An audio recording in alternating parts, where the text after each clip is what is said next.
Смогулова Айгерим Берикана Қызылжар аудандық ауруханасының жалпы практика учаскесінің дәрігері.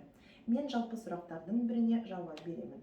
МәМС жүйесінде сақтандырылмаған статусы бар емделушінің медициналық қызметтердің қай түрлеріне алуға мүмкіндігі бар. Сақтандырылмаған емделуші тізбесіне кіретін мына қызметтерді алуға мүмкіндігі бар. Жедел медициналық көмек, алғашқы медициналық санитарлық көмек, учаскелік дәрігердің қабылдауы, диагностика мен ауруды емдеу, алдын алу, сауықтыру, иммундау, салауатты өмір салтын ұстану, актив, патронаж, созылмалы аурулары мен науқастарды динамикалық бақылау. Созылмалы аурулар мен әлеуметтік маңызы бар ауруларын емдеген кезде күндізгі стационар мен тәулікті стационарда медициналық көмек, туберкулез бойынша медициналық сауықтыру, паллиативтік көмек, трансплантация, шетелді емделуге, дәрі-дәрмекпен қамтамасыздандыруға.